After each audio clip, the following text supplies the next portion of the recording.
me, yes, the one and only Paul Franz, welcoming you to Starfleet Universe on call. And tonight we got Doug. Say hi, Doug. Hi, Doug. And also, Woohoo. I think we have. Do we have Russ? Yes, I'm here. Okay. Hi, Russ. Hey. Okay, cool. We're all set with the manager. Okay, tonight we're gonna start off with a role which for the most part, people. I'm not gonna say people don't use. It's a rare rule indeed. I just want to go over real quick. It's a short rule, which is Klingon Mutiny. I know most people don't want to talk about Klingon mutinies because they're not that exciting. Well, it can be interesting when it comes to fleet battles. This is for normal SFP. This is an advanced rule. Um, Even if you're playing normal SFB, fleet SFB, or even, a dual, SFB doesn't have to be fleets. It's not a tournament. You, it's a rare situation where you actually get to the point where there actually a mutiny can occur, because the major thing here, when it comes to mutinies, is that is required is that all the security stations need to be destroyed. That's a rare thing, because what's the one thing that would be a rare thing, and that is this little thing right here. For those of you on the video, you can see me highlighting the text. The text says, hits designated by the damage allocation chart as flag bridge hits. Now,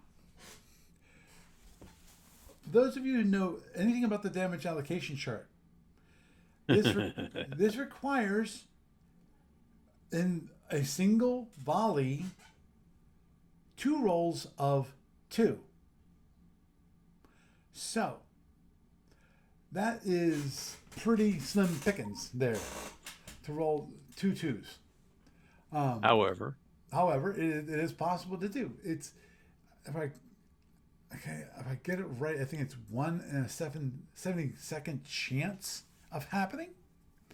Have them both hit, or obviously there is the one possibility, which is on the one volley you try to hit a bridge and there's no more bridge left, so then goes to the security station. And the Klingons usually have around, for a normal ship it has usually 2. For smaller ones they might have 1. For larger ships, let's say like the B10, no, they have a few more. no. You know? I think the B10 cannot mutiny. No. I could be wrong on that, but I think there are you're some Klingon okay. ships that cannot mutiny. Yeah. By special rule. Right. The thing being that they handpick the crew for it. Right, which is the diplomatic ships, the D7N and D5N. Okay. Any of the diplomatic ships, those cannot mutiny. Okay. Because as you said, Does the B10 actually have the security station? So I thought that one was also exempt. I feel pretty confident in saying that the B10 is not exempt. I would think they would mention here in the rule. Because they only built one of them, supposedly. Well, they had part of the lore. Agreed. They only completed one of them. They had many of them on in the Bay building. I still remember the one thing which I still love to this day, which is the B10T, which I think was just insane. The B10 tug is what it is. Because basically they took the boom of a B10 and they made it into a battle tug. Basically, it's kind of cool. It's kind of How many could that thing drag? I don't know. How many pods? I honestly don't know. I just remember seeing that and going, that is kind of neat. Because what was it kind of? I think it used like a D7 engines attached to in addition to attached to the boom. it was interesting ship. I really got to look up that SSD because I really like that ship. So much so that I think Steve Cole actually sent me the SSD for like Federation Commander, because it was a ship I really liked. Anyhow, okay, there are some. As I said some ships are explicitly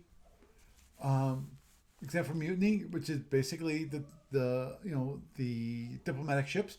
Also, PFs, computer controlled ships, and X ships cannot mutiny. Other ships that cannot mutiny may be designated in the ship description. So if there are additional ones, they will definitely be listed. Now, just one quick mention there, according to history, there's a historical footnote, which is the Klingon D6 battlecruiser Destruction was taken over by mutineers in Y-170 and was able to escape to the Federation territory because, and this is a rare thing indeed, there were 2 Federation spies trained to operate the helm were aboard. And as noted here, it says there's no provision in the current SFB rules for this unique incident. In other words, this could possibly happen again, but that would be a very unique scenario. I'm obviously the scenario which simulates this occurring. There's probably a scenario out there. I don't know what the scenario number is, but I'm willing to bet you dollars to donuts that it is already written up, because otherwise I don't think they'd actually make the historical footnote here without that. That scenario. You never know with these people. In theory, yeah.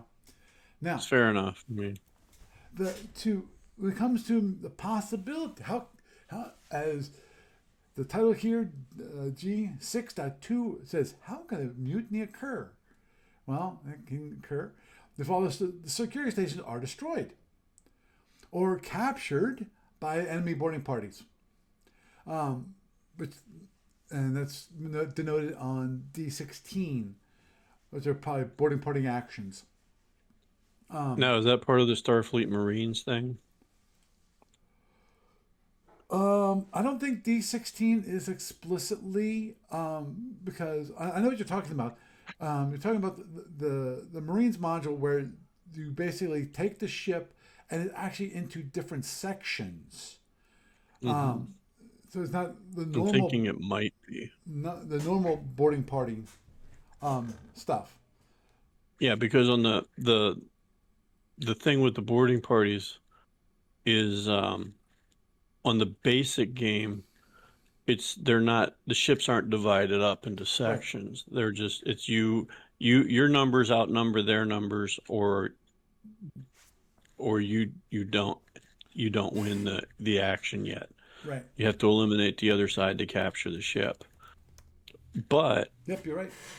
Just as a footnote, if you capture a section of the ship, you control the stuff in that ship, except for unlocking weapons under the Starfleet Marine stuff. Mm-hmm. So if you go in and you capture the engine room, you can basically kind of shut down movement by saying, hey, you don't get any more warp power for right now. We're shutting the engines down. Although you don't get to operate any of the weapon systems that were part of that section. If I recall correctly. Yeah. The other thing is, on a tactical note, destroying the security stations.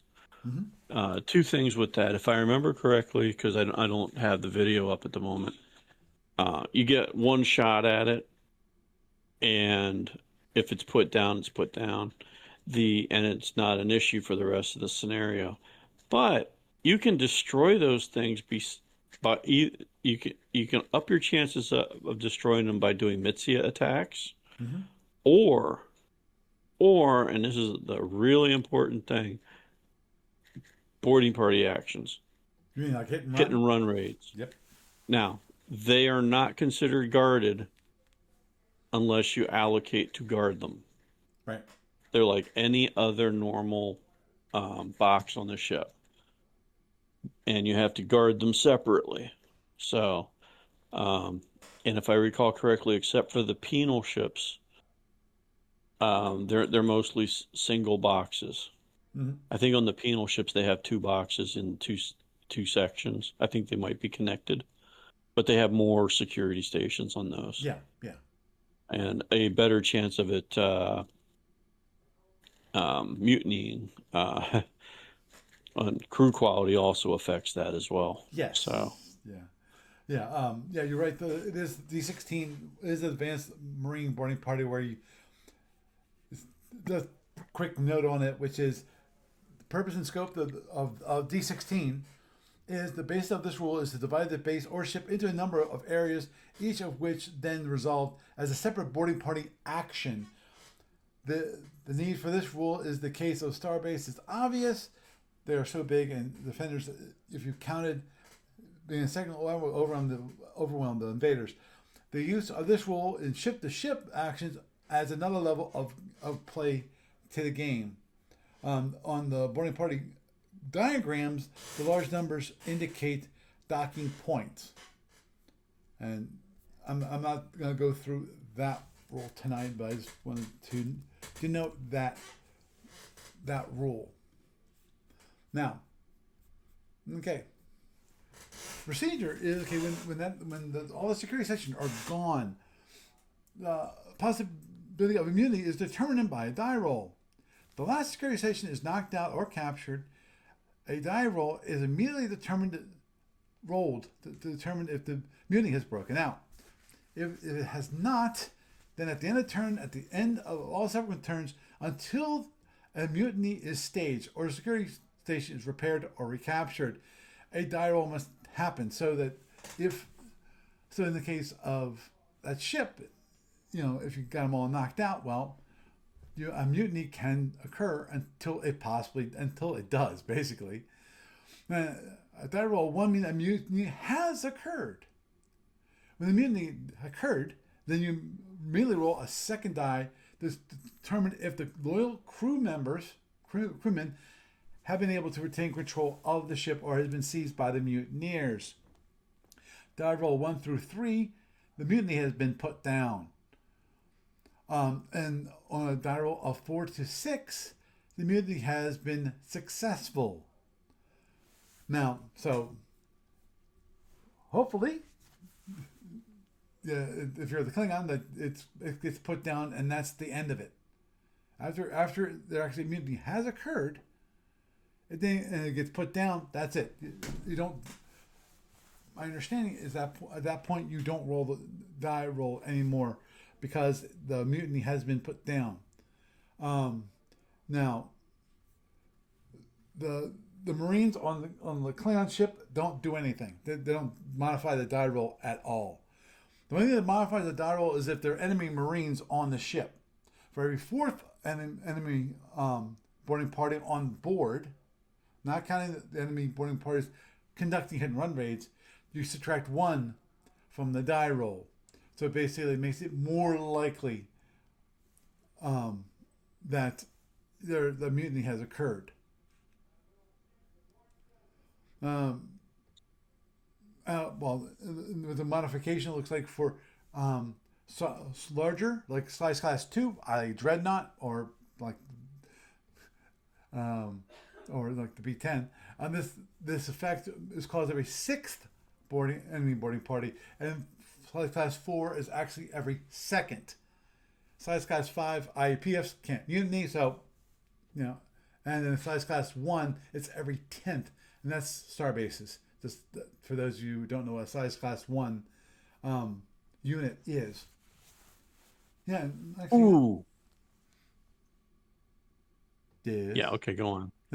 I just had a thought. What's your thought? We could have a assault the Klingon starbase scenario at Gamers, where part of the thing is to try to get them to mutiny. Mm-hmm. It's just a random thought. Yeah. It had nothing to do with the other thoughts I was having about Gamers, so there you go. Okay. Thanks for for bringing it up. Now, if it mutinies, well, then we got a problem. The ship cannot move or fire weapons. Basically, it is now impudent. The non-Klingon beings among the crew are never taught these skills. I wonder why. If mutineers Probably for the same reason they had the mutiny rule yeah, in the security stations. yeah, Yeah. why they had the security station to begin with. If the mutineers seize control during the turn, as opposed at the end of the turn, the ship continues to move for the rest of the impulse procedure, but it cannot turn, side slip, or fire. Now, if and only if you're using the plotted movement, which most people don't, you just continue to follow that plot. So it actually will turn if it's using plotted movement. But now, also the crew will notify any opposing ship that's in the area that they surrender. Unless the ship is subsequently recaptured or destroyed or towed by the Klingon. So if there's another Klingon by and it goes, no, you don't. The ship is considered being captured by the enemies for victory conditions. If because it's surrendered, so it's considered captured. Post mutiny, after a mutiny is over, either successfully or not unsuccessfully, the winning player, the non-Klingon player, would represent the mutineers, rolls a single die for each of the Klingon boarding parties which are aboard the ship. When the mutiny began, a die roll 1 to 3 means that the boarding party in question has survived and joined the winning side, whoever that is. A die roll of 4 to 6 means that the boarding party was destroyed in the fighting. So you can lose your boarding parties during a mutiny. Any enemy boarding party aboard are unaffected. Any Klingon boarding party. That's the Klingon boarding parties, right? Yeah, enemy, non-Klingon boarding parties aboard are unaffected. Okay. Any Klingon boarding parties from the other Klingon ships join the mutineers or destroyed by them. So any non-Klingon boarding parties allied with the Klingons remain on board and can attempt to recapture the ship. So then there's, of course, the one of those beautiful, beautiful things that are part of a Klingon, the larger Klingon ships, which is the boom. And there is the possibility that the loyal members of the crew, mostly officers in the command modules, at the end of the boom, may have managed to retain control of the bridge area. You need to determine this by a roll of 1 or die roll. A 1 or 2 means the boom has been captured by the mutineers. Otherwise, the loyal officers have maintained control of the boom. Certain options, see below, are then open to the officers. The officers may allow the mutiny to automatically succeed and then automatically retain. And in that case, they can have it so that the mutiny succeeds without a die roll, and they retain the control of the boom. In the case of a ship that was non-separable boom, like an E4, or a ship without specific boom option, this is not available. Now, if they retain control of the boom, the officer may attempt to activate the self-destruction device. But the problem is only successful only if they roll a die roll of 1. Self-destruct may be attempted only by 1 time per turn under these circumstances where the crew is in the real hull, cannot deactivate the system. If successful, the boom automatically escapes. Note that the mutineers might succeed in deactivating the self-destruct given enough time. And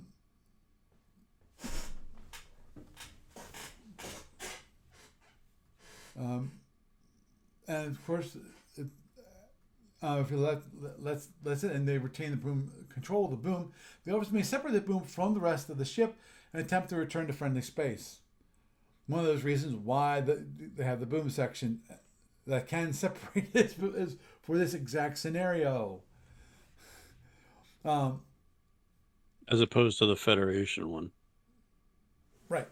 which is it's a mini like it becomes an escape pod, a big escape pod. Yeah, Yeah. for Exactly. catastrophic damage. Yep. I have a trivia question. Shoot.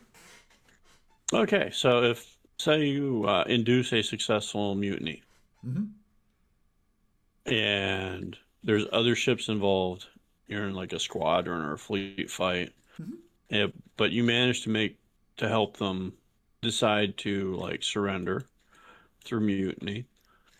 Since this is basically an old school game that doesn't have any of this modern video game green red damage kind of stuff. Can the Klingons, if they decide to destroy the mutiny ship, does that take away the capture? Does it just count as destroyed for the scenario purpose then, instead of captured? Hmm. Or would I, that be like a referee call, you think?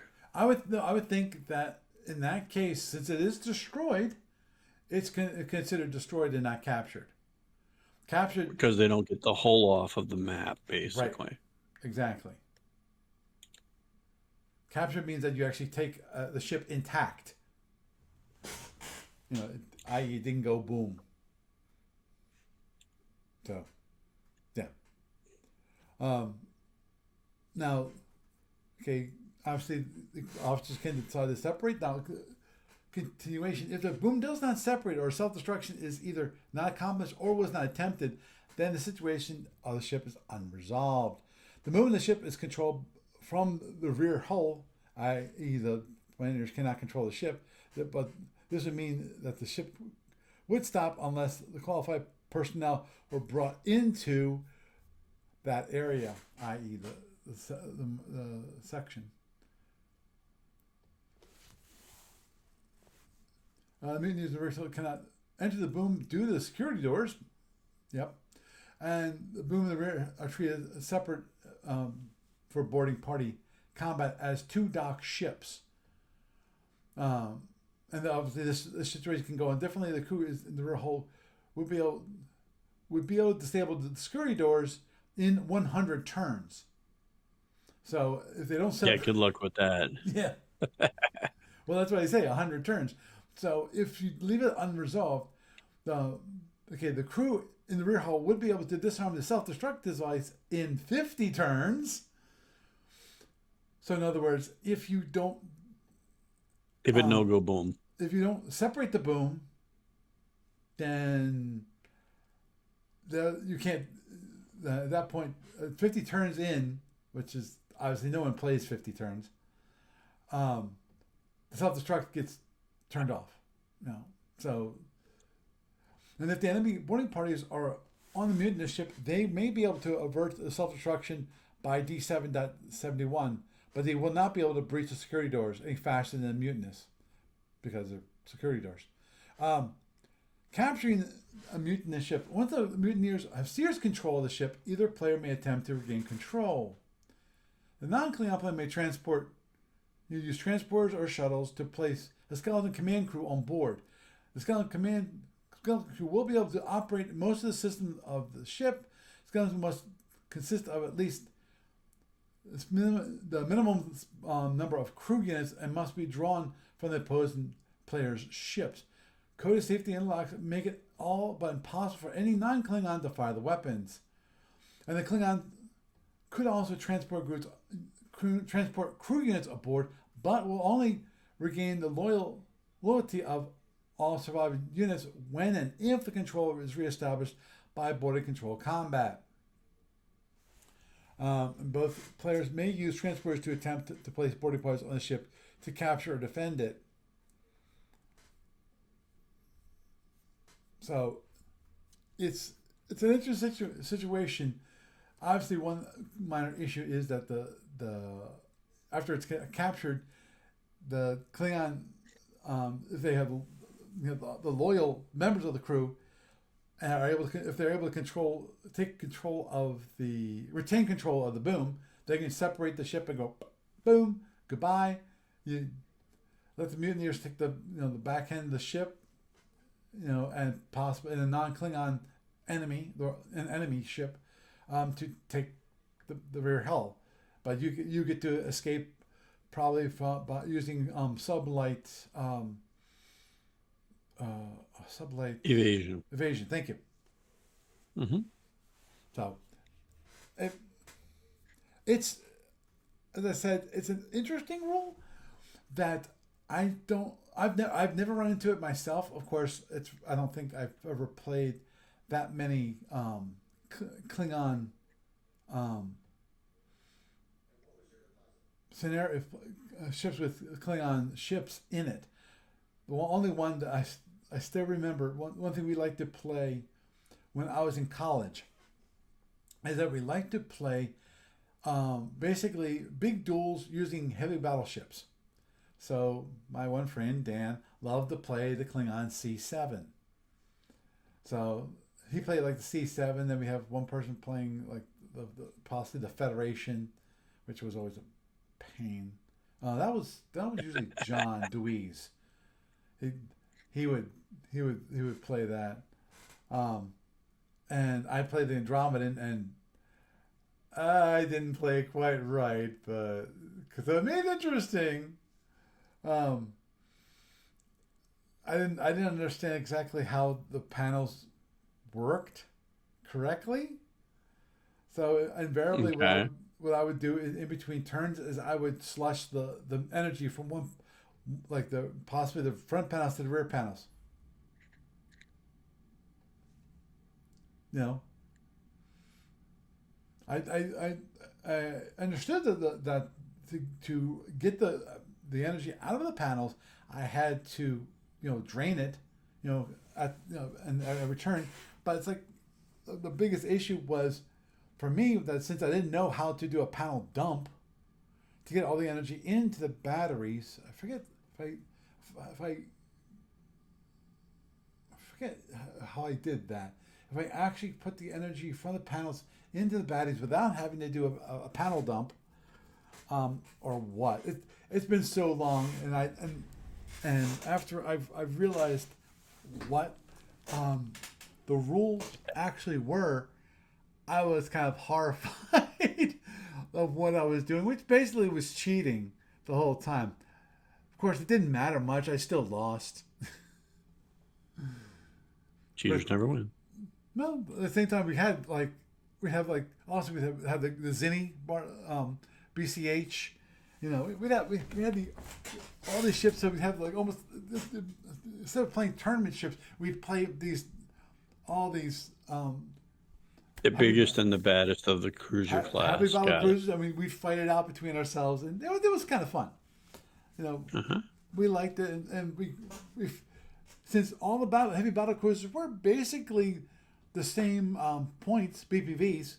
The only issue, obviously, is I think we actually allowed the Zinnis and the Klingons to have fast drones, and of course, what that meant that was the actual BPV for those ships was actually more than the BPV that was on the actual SSD, because the SSD BPV did not include the upgrades to the Right. drones. So it was actually worth a little more. Okay, there was a B, so easily at least another 12 points for the Klingon, and probably another 24 points for the Zinni. I think that's right. That sounds about right. So basically, mutiny is only applicable to the Klingons. That is correct. Does not apply to Orions.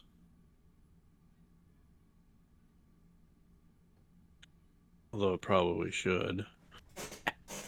Because come on, they're pirates. Whip out that cutlass, take over that ship. No, that ship, not this ship. No. Cutlass in one hand, phaser or disruptor in the other. Come on. Oh, understood.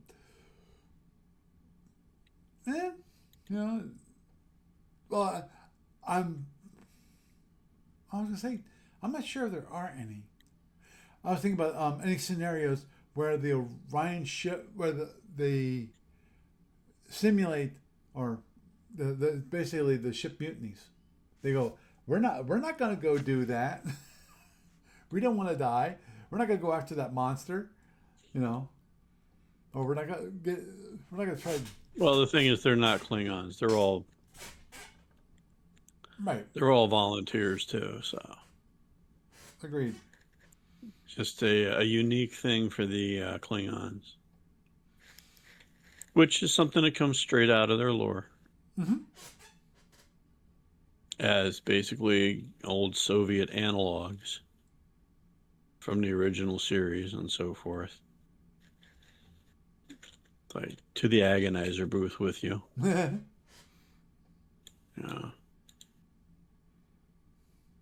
So. Yep. That's interesting. Now, one bad thing about that is that would be a way of like really that could really hurt you in like the in a captain's game. Mm-hmm. If your guys mutinied and you kind of lost your ship. Yeah. Agreed. If it got captured. It would be considered captured at the very least. So even if you got another command to continue with, you're pretty handicapped in the campaign because of the loss. Mm-hmm. Yeah. Okay. I know. Are there only two? I only can think of two. To what? Two Klingon ships that mutinied and were captured, and actually they documented. And they're actually, I think that's the case. One is you mean like documented within the lore of the game? Yes, and they actually have SSD for it. Okay. Oh, you mean like the TKR? Mm-hmm. Well, so no, the TK5. Okay, the TK5. Which is it's a Tholian ship. Right.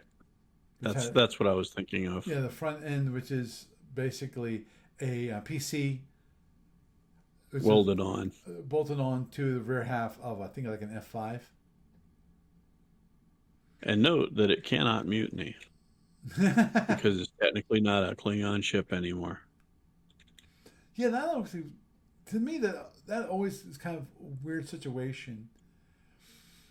Which is, okay, you've got, and at least for that ship, I think that would be kind of a weird situation because of, okay, the PCs, the Tholian PCs, they're ships that are designed for the Tholians to live in them. And well, yeah, they just adapted everything else. Right. And the question is, are they built differently? Meaning, did they have to have the internal part of the ship made differently because of they're living rocks, and it's the heat thing. Right, the heat thing. My whole understanding is that they have extreme heat. So did they have to modify like the Klingon ship to do that, or did they just have it so that people in the back end of that ship have to wear spacesuits? I figure they probably modified it because the hull is going to be built so that it can withstand the extremes of all the heat, all this space basically. Mm-hmm. So. Understood. Yeah, that would be my guess on it. And stuff. Maybe they have it in the ship description somewhere. That's possible. I don't know. That's possible. I'd have to look that up actually. Let me just check something real quick. Which is wrong one. Didn't the Orions also have a captured converted ship too? Yeah, I think so. And they had a SSD for that one. But it was also one of the like few Orion ships that like can't double its engines or get the stealth thing going, like the free ECM bonus.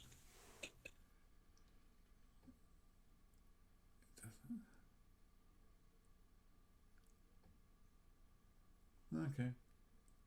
Interesting. What's that? I brought up the description. I've got the information from Aaron Staley. The K5 destroyer. This ship is a unique design combining a PC class hull with a captured rear hull of a Klingon F5, as I mentioned. Frigate Blackguard was the frigate's the Klingon name of the ship. This ship is not added to the order of battle. It can only be built in a campaign with a captured F5 rear hull. Snare arcs, because it actually does have snares, are left and right. The ship cannot pinwheel, big surprise, separate, or land. It is not nimble, and it does have the normal Tholian web abilities. No big surprise there. Move and fire phasers through web and anchor web, power web, etc. And the name of the ship was called Exile. And actually, let me look at something because I see something which is, this can't be true. What's that? Okay.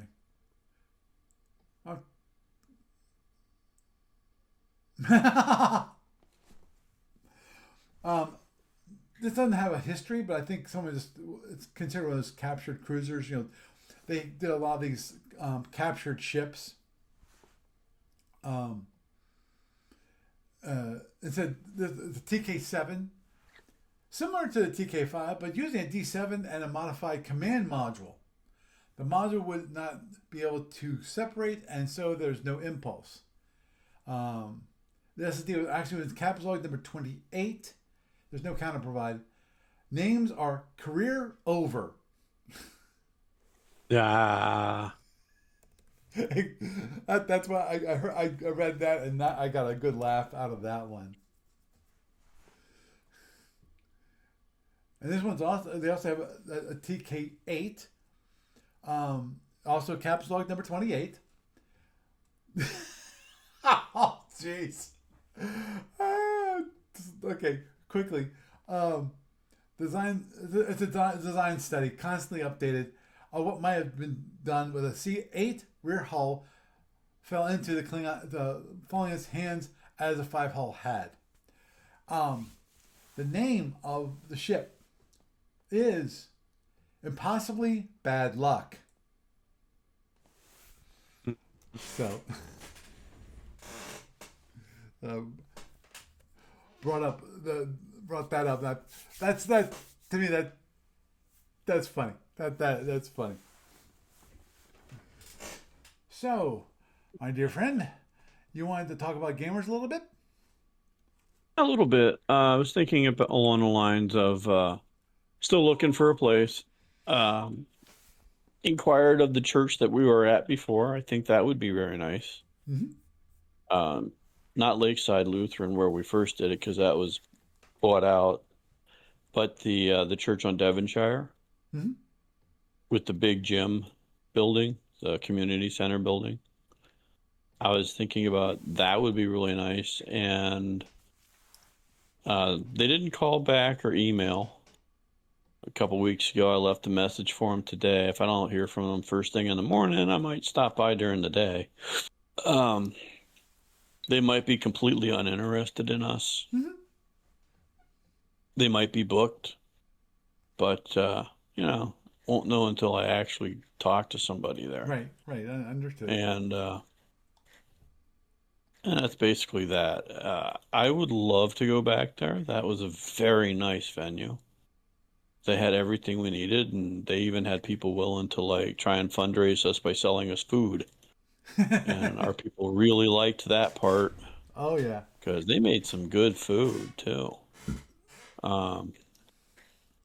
So that is a possibility. The other thing that I was thinking today, and I haven't floated this past anybody else yet, is just upping the price a little bit to basically cover the decline in people. Right.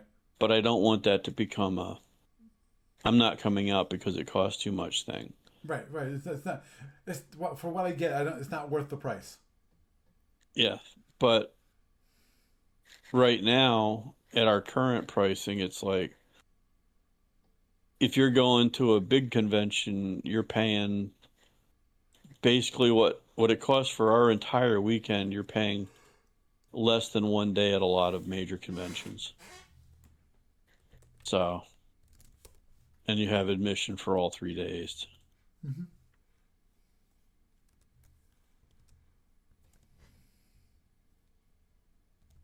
So that was just a random thought. But I'm not thinking about jacking it, like doubling it or anything like that. Right. I was thinking more along the lines of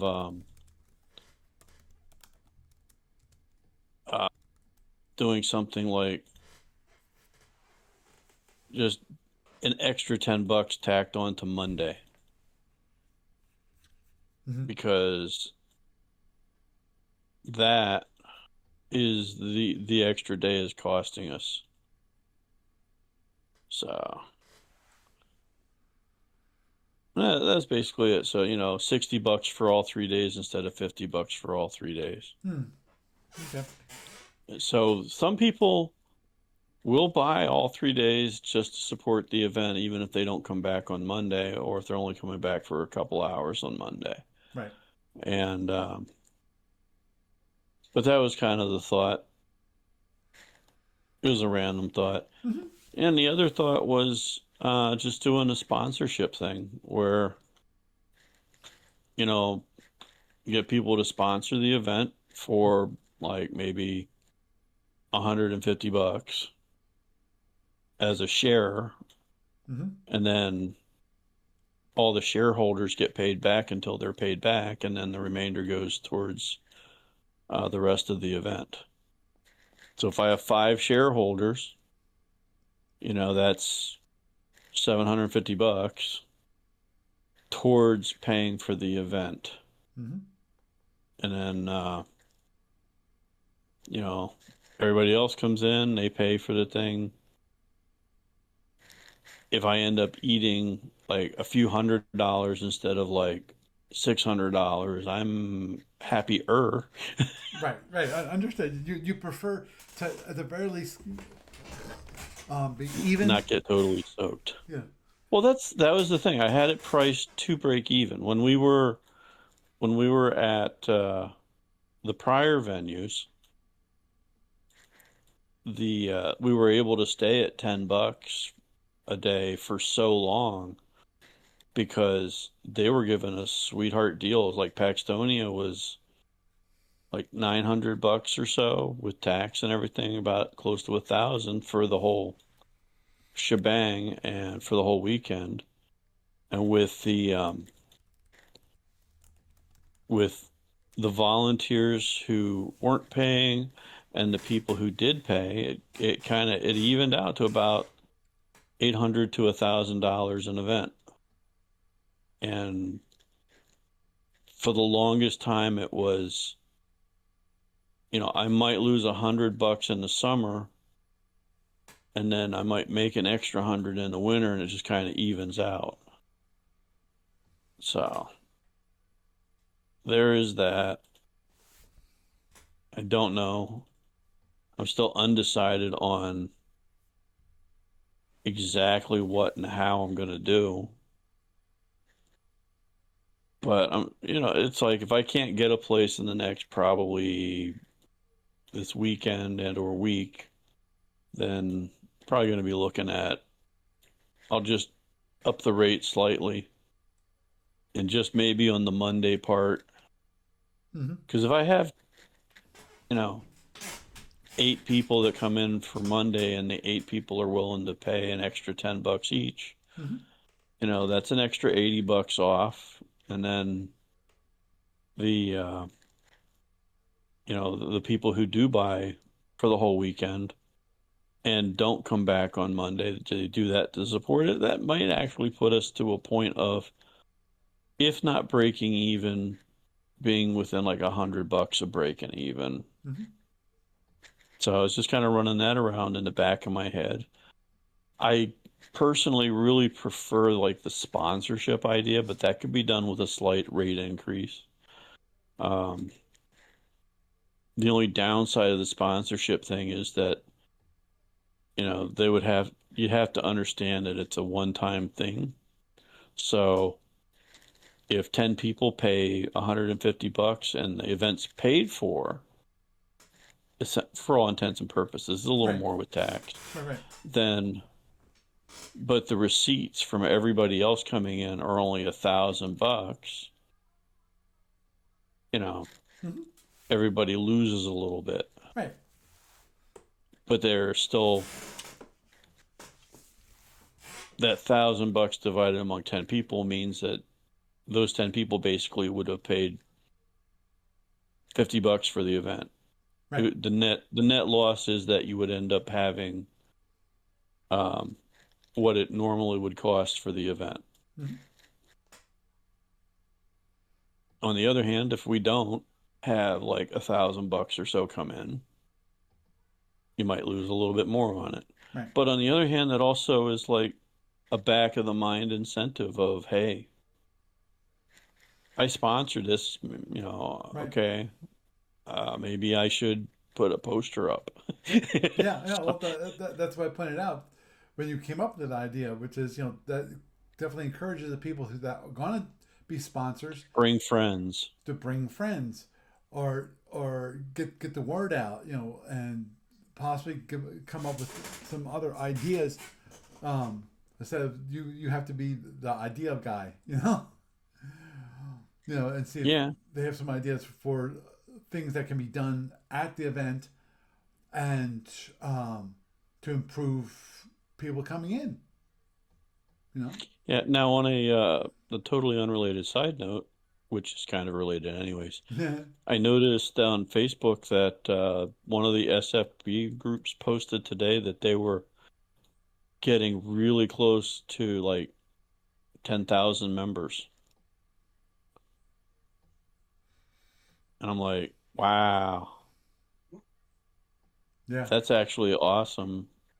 Although, if somebody's cat is a member, that doesn't make it as awesome. Understood. But on the other hand, you know, if if 9,999 accounts out of 10,000 are not somebody's cat and they're like different people, Mm-hmm. maybe we can get 1% of those people coming into our event is massive success for our event. Yep. That's why I was that's why I was thinking about doing some kind of special event thing. Like I talked to you about a scenario of a salvage scenario thing that I was going to write up before all this stuff started hitting. Mm-hmm. The scenario is still sitting there in the back of my head, which it could be a very nice special event scenario. Mm-hmm.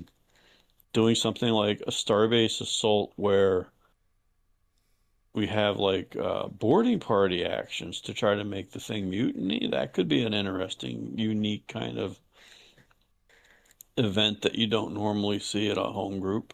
Mm-hmm. Oh, Especially if we do something like break it down into a minis fight in the boarding action. wow. Like, Mm-hmm. so there's a kind of a random thought. Mm-hmm. Oh, and for those of you on the video or looking at the video, you can see someone. I went to the Facebook Starfleet Battles. This one has 9.9K members. And I'm just showing somebody went all out in buying SFB books and modules, all this kind of thing, which is awesome to see. I see module R10, R1, R2, R5, R3. I see Omega 4, module R4. the module R6, the fast warships. Really, really awesome. Seeing all that product being purchased. Yeah. Yeah, I was thinking about going to like the local used bookstores, Hmm. and this is something I haven't done it yet because I don't know, denial, but just to see if the stuff that went missing from like my mom's place 6, 7 years ago when that move with the end of the estate fight, I wonder if that turned up in a local bookstore. Hmm. Oh, understood. Going to see if I could find anything with my name printed on it because all that stuff that I had my name stamped in it. So if you bought it on eBay and it has my name in it, hey, guess what? It was stolen. Send it back to me, please. I would be incredibly happy to buy that from you potentially. But yeah, there's that. Because I had a whole binder, which everything up to like the early mid 2000s, as far as rules went. Yeah. Oh, the nostalgia bone just got hit there. So,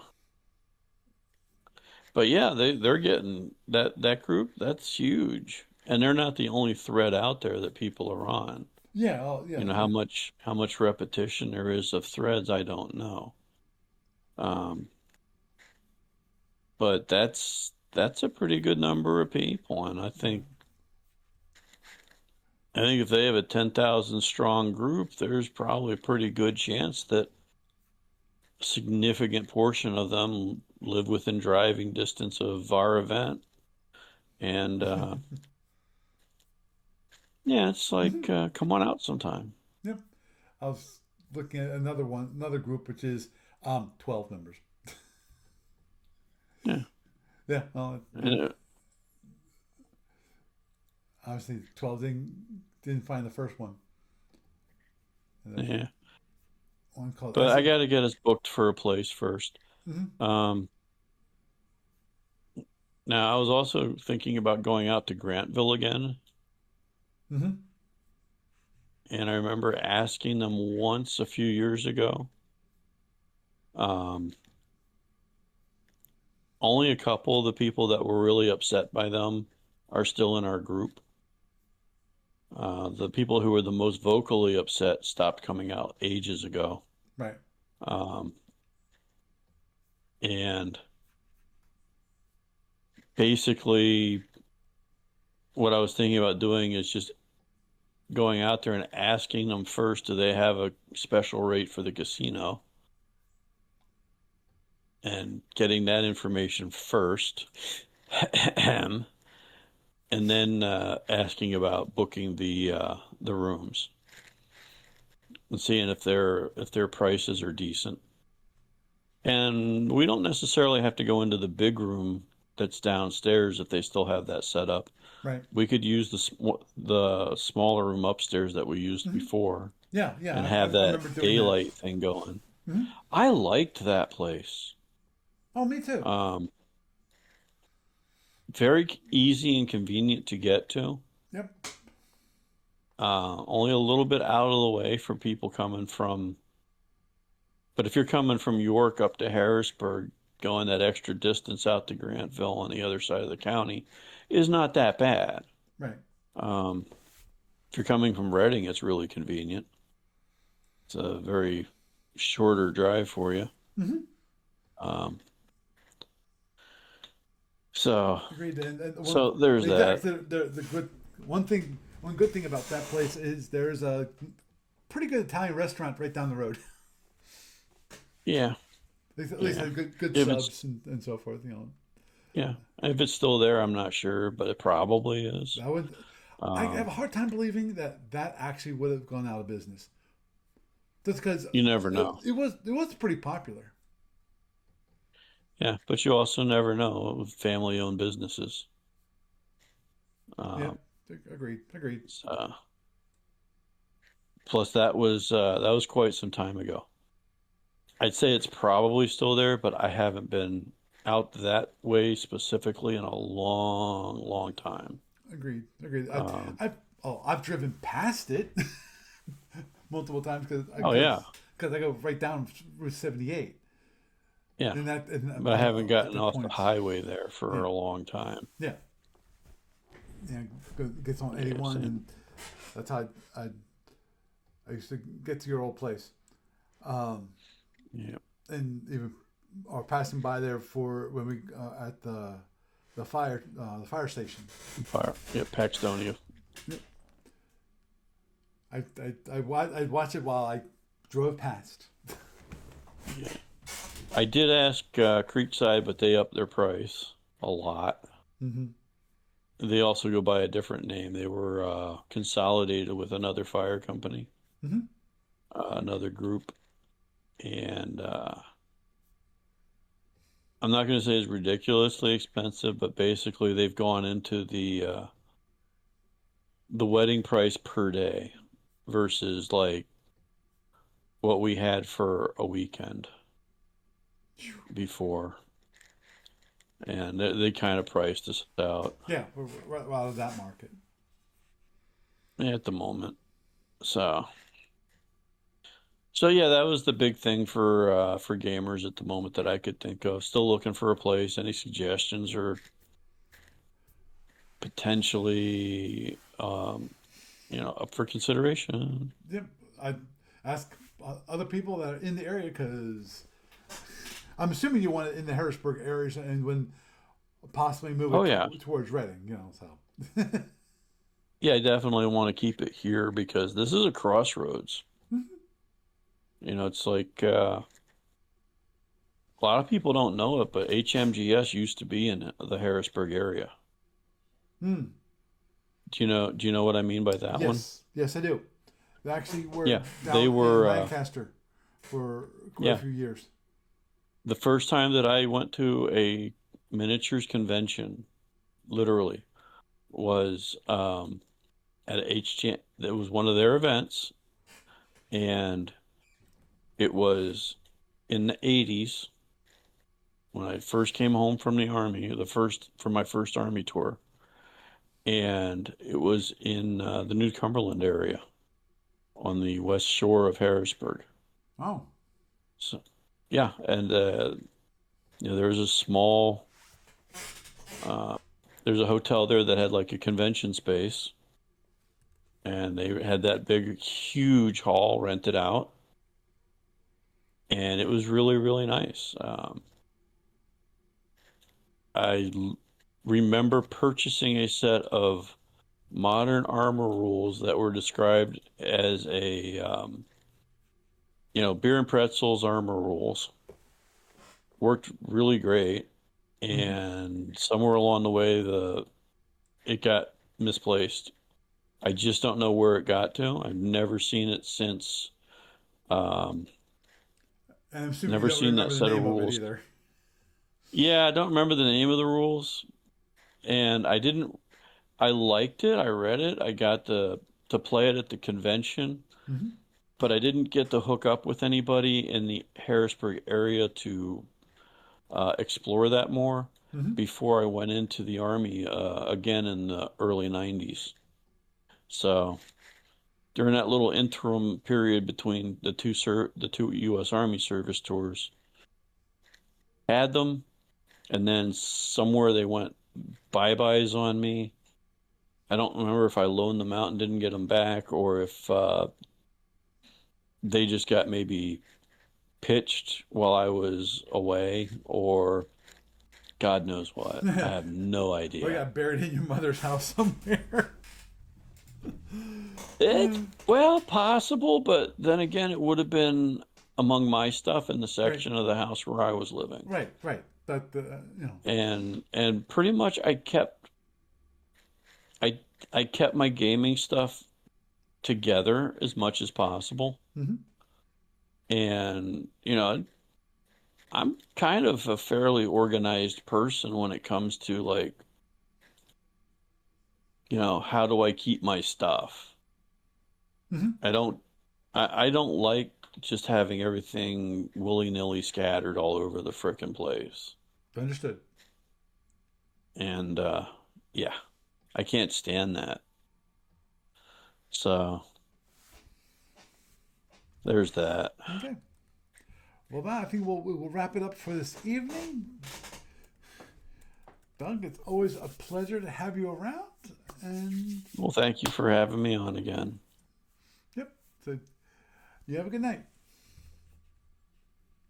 Thanks. So, had a nice evening. Talk about gamers a little bit. If you have ideas about that, if you're in the Harrisburg area and you know of a place to go, and possibly rent out, it might be kind of inexpensive for a 3-day weekend, for for a one room convention, which relatively large room, but be nice.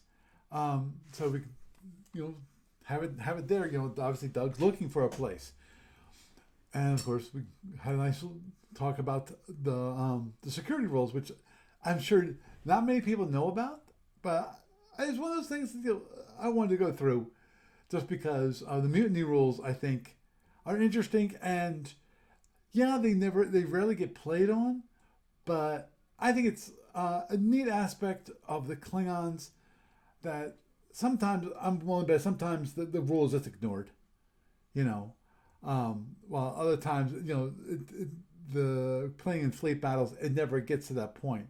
That actually would be interesting when it comes to the 500 BPV tournament. I didn't check actually to see if they're actually using the mutiny rules. I would say yeah, use the mutiny rules, because I think without it makes it more of a real, quote unquote, real SMP game. So, with that, I am Paul Franz, and I bid you a good night.